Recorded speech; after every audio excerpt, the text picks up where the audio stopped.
بسم اللہ الرحمن الرحیم۔ معزز دوستو، ایک بادشاہ محل کی چھت پر ٹہلنے چلا گیا۔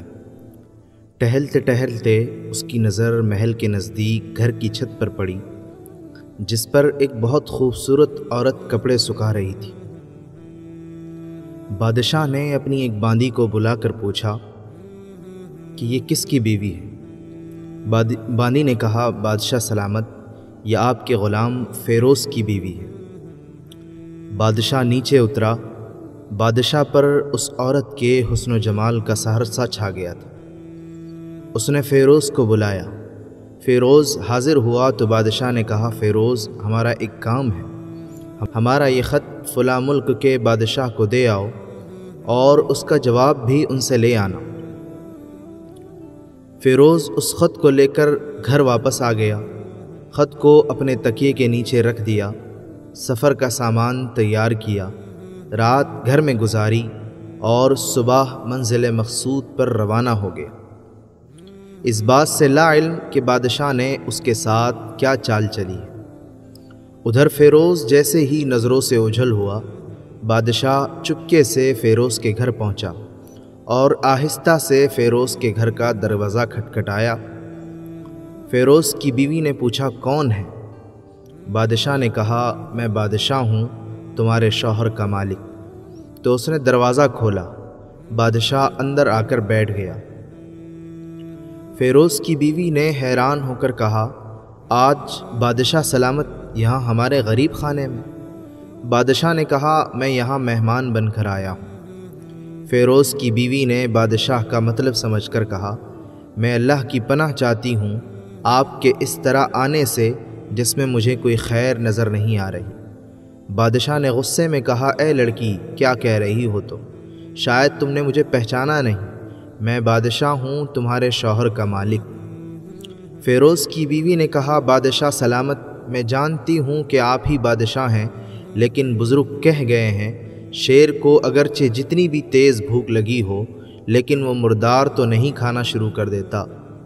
اور کہا، بادشاہ سلامت، تم اس کٹورے میں پانی پینے آ گئے ہو جس میں تمہارے کتے نے پانی پیا ہے۔ بادشاہ اس عورت کی باتوں سے بڑا شرمسار ہوا اور اس کو چھوڑ کر واپس چلا گیا، لیکن اپنے چپل وہیں پر بھول گیا۔ یہ سب تو بادشاہ کی طرف سے ہوا۔ اب فیروز کو آدھے راستے میں یاد آیا کہ جو خط بادشاہ نے اسے دیا تھا وہ تو گھر پر ہی چھوڑ آیا ہے۔ اس نے گھوڑے کو تیزی سے واپس موڑا اور اپنے گھر کی طرف لپکا۔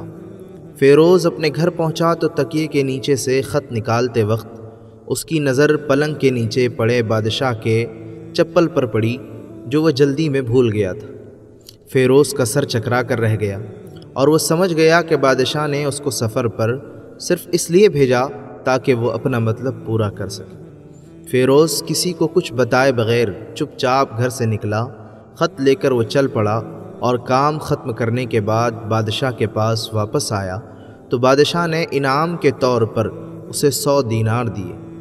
فیروز دینار لے کر بازار گیا اور عورتوں کے استعمال کے قیمتی کپڑے اور کچھ تحائف بھی خریدے۔ گھر پہنچ کر بیوی کو سلام کیا اور کہا، چلو تمہارے میکے چلتے ہیں۔ بیوی نے پوچھا، یہ کیا ہے؟ کہا، بادشاہ نے انعام دیا ہے اور میں چاہتا ہوں کہ یہ پہن کر اپنے گھر والوں کو بھی دکھاؤں۔ بیوی، جیسے آپ چاہیں۔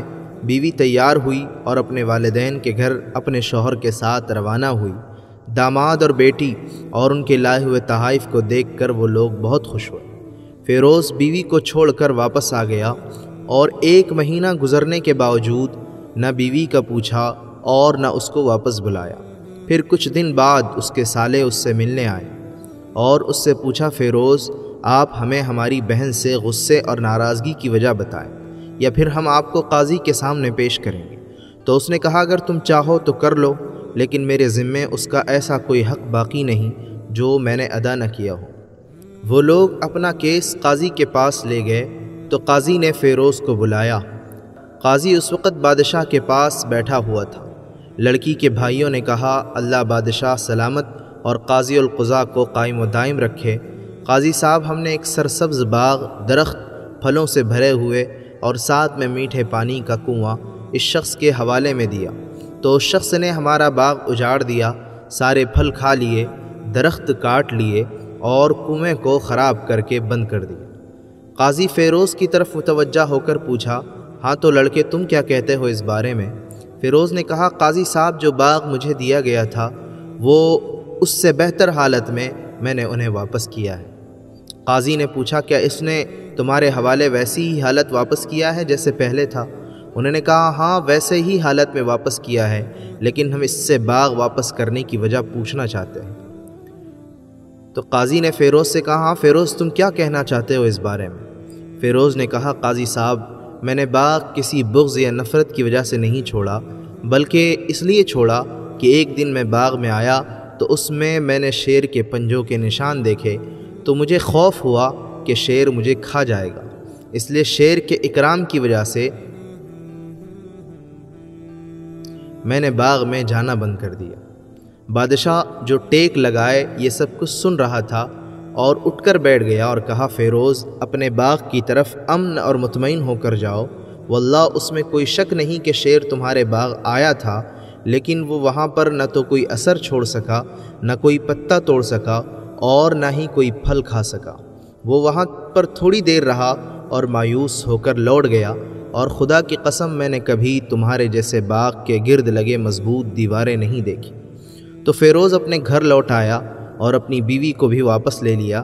نہ تو قاضی کو پتہ چلا اور نہ ہی کسی اور کو کہ ماجرا کیا تھا۔ کیا خوب بہتر ہے کہ اپنے اہل و عیال کے راز چھپائیں تاکہ لوگوں کو پتہ نہ چلے۔ اپنے گھروں کے بھید کسی پر ظاہر نہ ہونے دو۔ اللہ آپ لوگوں کی زندگی خوشیوں سے بھر دے، آپ کو، آپ کے اہل و عیال کو اور آپ کے مال کو اپنے حفظ و امان میں رکھیں۔